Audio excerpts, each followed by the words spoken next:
Hello दोस्तों, welcome to my YouTube channel. दोस्तों, आज के बैंक निफ्टी का जो बिहेवियर रहा या मूवमेंट रहा वो हमारी एक्सपेक्टेशन के अगेंस्ट रहा। आज सुबह हमें ये एक्सपेक्टेशन थी कि बैंक निफ्टी 43,500 के लेवल को ब्रेक करेगा।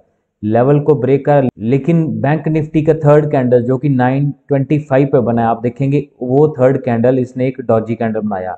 यहाँ से हमें कुछ इंडिकेशन मिली कि इसको ऊपर की तरफ से रेजिस्टेंस मिल रहा है, तो उसी रेजिस्टेंस की वजह से बैंक निफ्टी ने नीचे की तरफ मूव करना शुरू कर दिया। आप जब चेक करोगे कि यहाँ पर इसने जब 43,500 के लेवल, क्योंकि ऊपर की तरफ 43,500 के लेवल पे मैक्सिमम कॉल राइटिंग थी, आज उसी कॉल राइटिंग के डेटा को बैंक निफ्टी नहीं ब्रेक कर पाया। तो आप यहाँ पे देखिए, हमारी जो फर्स्ट एंट्री हुई हमने यहाँ पे करी, जो 43,500 के लेवल को इसने नीचे की तरफ ब्रेकआउट किया, तो फर्स्ट एंट्री हमें यहाँ पे मिली। उसके बाद बैंक निफ्टी ने जो हमारा ट्रेंड लाइन, कल का ट्रेंड लाइन खींचा हुआ था, उसी ट्रेंड लाइन पे सपोर्ट लिया। यहाँ पे हमने प्रॉफिट बुक किए। सपोर्ट लेने के बाद देखेंगे आप, यहाँ पे इसने एक डॉजी कैंडल बनाया, लेकिन यहाँ पे कुछ देर कंसोलिडेट करने के बाद यहाँ पे बैंक निफ्टी ने कंसोलिडेट किया और यहाँ पे आप देख सकते हो कि इन्वर्टेड फ्लैग पैटर्न बनाया। यहाँ पे इन्वर्टेड फ्लैग पैटर्न बनाने के बाद बैंक निफ्टी ने उसको, क्योंकि इन्वर्टेड फ्लैग पैटर्न है तो उसको बैंक निफ्टी ने नीचे की तरफ ब्रेक कट करना है। तो हमारी सेकेंड एंट्री हमें यहाँ पे मिली जब बैंक निफ्टी ने इन्वर्टेड फ्लैग को ब्रेकआउट किया। यहाँ पे ब्रेकआउट करने के बाद आप देख सकते हो कि 43,200 के लेवल से बैंक निफ्टी नीचे की तरफ गिरा 42,900। तो बैंक निफ्टी ने ये लो है हमारे, यहाँ पे हमने सेकेंड टाइम प्रॉफिट बुक किया इस जर्नी में। फर्स्ट जर्नी में हमें यहाँ पे प्रॉफिट बुक किया, सेकेंड जर्नी यहाँ पे हमने प्रॉफिट बुक किया। उसके बाद बैंक निफ्टी ने इसी लेवल 42,900 के लेवल पे सपोर्ट लेने के बाद इसने रिट्रेसमेंट किया। जो डाउनवर्ड ट्रेंड लाइन आप देख सकते हो कि जो downward trend line bank Nifty ने बनाई थी, वहां पर उसने इस ट्रेंड लाइन को ब्रेकआउट करने की कोशिश करी, लेकिन फिर उसको बाद ब्रेकआउट नहीं कर पाया तो रीटेस्टिंग किया। रीटेस्टिंग के बाद इसने ब्रेकआउट किया, फिर कंसोलिडेट किया। यहाँ पे जब यहाँ पे आप देखो एक और डॉजी कैंडल जब बनाया तो हमारी यहाँ पे थर्ड एंट्री थी। आप ये देख सकते हो कि हमने just as per price action अपनी एंट्रीज करी, यहाँ पे पुट लिया, यहाँ पे पुट लिया, थर्ड टाइम हमने यहाँ पे कॉल लिया, तो 43,000 का यहाँ पे कॉल लिया। तो आप देख सकते हो कि एज पर प्राइस एक्शन हमें ये जो भी एक्सपेक्टेशन है कि मार्केट ऊपर जाएगा या मार्केट नीचे जाएगा, वो एक्सपेक्टेशन ठीक है, लेकिन हमें जो देखना है कि हमने प्राइस एक्शन के अकॉर्डिंगली कैसे एक्ट करना है। तो हमने according to the price action हमने 3 बार ट्रांजेक्ट किया और तीनों बार प्रॉफिट लिए। तो ये है हमारा आज का बैंक निफ्टी का ट्रांजैक्शन जर्नी। अब देखते हैं कि कल के लिए कौन कौन से लेवल होंगे, जिन लेवल्स के अकॉर्डिंग हम अपना ट्रेडिंग प्लान कर सकते हैं। जैसे कि बैंक निफ्टी के डेली चार्ट पे हमने कल भी डिस्कस किया और परसों भी डिस्कस किया कि बैंक निफ्टी जो ये रेंज, जो इस कैंडल का रेंज, इसका हाई और इसका लो, इस रेंज में बैंक निफ्टी मूवमेंट कर रहा है। लेकिन आज इसने इस रेंज को ब्रेक करने की कोशिश भी, सेकेंड इसको जो रेजिस्टेंस मिला वो ये लेवल मिला जो 43,600 का लेवल था। तो इस लेवल पे बैंक निफ्टी को रेजिस्टेंस मिला, वहीं से इसी रेजिस्टेंस की वजह से बैंक निफ्टी ने आज डाउनवर्ड मूवमेंट किया। आज देखेंगे कि बैंक निफ्टी ने एक बेरिश एनगल्फिंग कैंडल टाइप का कैंडल बनाया है, जिसने कि पूरा का पूरा कल के कैंडल को कवर किया है। अब जो सपोर्ट लिया है उसने इसी कैंडल के लो को आज सपोर्ट भी लेवल लिया है। अगर बैंक निफ्टी कल इस लो को तोड़ देगा तो हमारे पास नेक्स्ट लेवल जो इस कैंडल का लो जो हमारे पास सपोर्ट लेवल बनेगा, यानी कि 42,600 का जो लेवल है, जो इस कैंडल ने लो लगाया था, वो लेवल हमारे लिए लो लेवल लगे। अब देखते हैं कि 5 मिनट के चार्ट पे कौन कौन से लेवल हैं, जिन लेवल्स के अकॉर्डिंग हम अपना ट्रेड प्लान करेंगे, कहाँ पे हमें जीरो या हीरो ऑप्शन मिल सकती है, कहाँ पे मोमेंटम मिल सकता है और कहाँ पे एज ए बायर हमें प्रॉफिट हो सकता है। तो देखिए तो चलते हैं, देखते हैं 5 मिनट का चार्ट।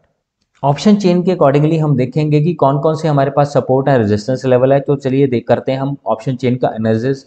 हमारा जो बैंक निफ्टी का क्लोजिंग प्राइस रहा है वो है 43,000 पे। 43,000 के लेवल पे हमारे पास 1,37,000 का ओपन इंटरेस्ट और 80 लैक्स का ह्यूज वॉल्यूम है यहाँ, जहाँ पे मैक्सिमम पुट राइटिंग हुआ है। अगर बैंक निफ्टी इसको नीचे की तरफ ब्रेक करता है तो हमारे पास नेक्स्ट लेवल जो जहाँ पे कंसिडरेबल अमाउंट का हमारे पास पुट राइटिंग है वो है 42,500, जहाँ पे 1,04,000 का ओपन इंटरेस्ट है और 43 लैक्स का वॉल्यूम है। उसके बाद जो लेवल बनता है वो है 42,000, जो कि बहुत ही दूर लेवल है। यहाँ पे 1,09,000 का हमारे पास ओपन इंटरेस्ट है और 26 लैक्स का वॉल्यूम है। अब ऊपर की तरफ अगर बैंक निफ्टी कल ऊपर की तरफ मूव करता है तो हमारे पास कौन कौन से लेवल है। सबसे पहला जो लेवल हमारे पास स्ट्रॉन्ग रेजिस्टेंस है 43,000 का इटसेल्फ, जहाँ पे 1,64,000 का ओपन इंटरेस्ट है, 47 लैक्स का वॉल्यूम है। इसके बाद हमारे पास है 43,200 जहाँ पे 1,09,000 का हमारे पास ओपन इंटरेस्ट है और 42,90,000 का हमारे पास वॉल्यूम है।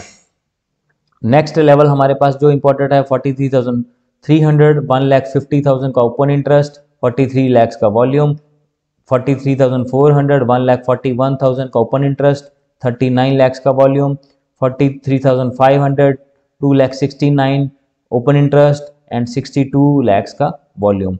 तो ऊपर की तरफ हमारे पास मैक्सिमम ह्यूज लेवल पे कॉल राइटिंग हुई है। तो देखते हैं कि कल बैंक निफ्टी इन लेवल्स को ब्रेकआउट करता है या नीचे के लेवल को ब्रेकआउट करता है, तो उन लेवल्स के अकॉर्डिंग ही हम अपना ट्रेडिंग प्लान करेंगे। तो जैसे कि हमें पता है कि कल का हमारा एक्सपायरी डे भी है, कल के लिए हमारा ट्रेडिंग जोन जो वो रहेगा 43,110 एंड 43,226 एंड 43,326, ये हमारा ट्रेडिंग जोन रहेगा। अब बैंक निफ्टी को हमें एज ए बायर कहाँ पे हमें मूवमेंट मिल सकती है, किन लेवल्स को अगर ब्रेक करेगा तो हमारे पास मूवमेंट होगी। तो 43,000 का लेवल ऐसा लेवल है जो मैक्सिमम जहाँ पे हमें रेजिस्टेंस मिलेगी। इस लेवल को अगर बैंक निफ्टी क्रॉस करेगा तो नेक्स्ट लेवल हमारे पास 43,180 का स्ट्रॉन्ग रेजिस्टेंस है, जहां पे इसको बार बार रेजिस्टेंस मिल रहा है। आज भी इसी पॉइंट से, मैंने ट्विटर पे भी शेयर किया था, इसी पॉइंट से ही बैंक निफ्टी ने वापसी करा है। अब ऊपर की तरफ अगर बैंक निफ्टी कल गैप अप ओपनिंग होती है, इस लेवल के ऊपर होता है, तो हमारे पास नेक्स्ट लेवल बनेगा 43,336, 43,436, 43,500, 43,600 एंड 43,723। ये हमारे पास ऊपर की तरफ लेवल है। अगर bank Nifty huge call writing हुआ है हमारे पास ऊपर की तरफ, तो अगर इन लेवल्स को ब्रेक करेगा तो हमारे पास बहुत अच्छे मोमेंटम मिलेगी। लेकिन अगर बैंक निफ्टी नीचे की तरफ खुलता है, हमें देखना है कि कहाँ पे गैप डाउन ओपनिंग लेने के बाद किस लेवल पे कंसोलिडेट करेगा। वहां पे कंसोलिडेशन करने के बाद अगर बैंक निफ्टी कुछ टाइम स्पेंड करता है तो हम देखेंगे कि कौन सा लेवल ब्रेकआउट होगा। अगर नीचे की तरफ बैंक निफ्टी ब्रेकआउट होता है तो हमारे पास लेवल बनेंगे 42,854, 42,704, 42,584। ये हमारे पास नीचे की तरफ के लेवल हैं जहाँ पे मैक्सिमम पुट राइटिंग भी हुआ है। तो इन लेवल्स के अकॉर्डिंग ही हम अपना कल जैसे भी मूवमेंट होगा, कल हम अपना ट्रेडिंग प्लान करेंगे। हमें ये देखना है कि Bank Nifty as a buyer हमें सबसे पहले यही चेक करना होता है कि कौन कौन से लेवल है जहां पे आकर बैंक निफ्टी कंसोलिडेट होता है। आप देखिए हमारी जो फर्स्ट कंसोलिडेशन रही है वो इस ट्रायंगुलर पैटर्न के जोन में रही है, सेकंड कंसोलिडेशन यहाँ पे रही है, उसके बाद बैंक निफ्टी ने कंसोलिडेट करके अपनी ट्रेंड लाइन को ब्रेक किया, तो नेक्स्ट मूवमेंट हमें यहाँ पे मिल गया। इसी तरह से कल भी जिस लेवल पे हमें कंसोलिडेशन मिलेगी, बैंक निफ्टी जहाँ पे सबसे ज्यादा टाइम स्पेंड करेगा, तो वो हमें एज ए बायर हमें वो देखना पड़ेगा कि अब इसका ब्रेकआउट ऊपर की तरफ होना है, कोई पैटर्न शो कर रहा है, कहीं पे कोई कैंडल शो कर रहा है, तो हम उसके अकॉर्डिंगली अपना कॉल या पुट में पोजीशन क्रिएट कर सकते। तो अगर आपको ये वीडियो पसंद आए तो आप इस चैनल को सब्सक्राइब करें, बेल आइकन दबाएं और लाइक का बटन जरूर दबाएं, ताकि डेली आपको ऐसे ही अच्छे इन्फॉर्मेटिव वीडियो मिलते रहे। Thank you for watching.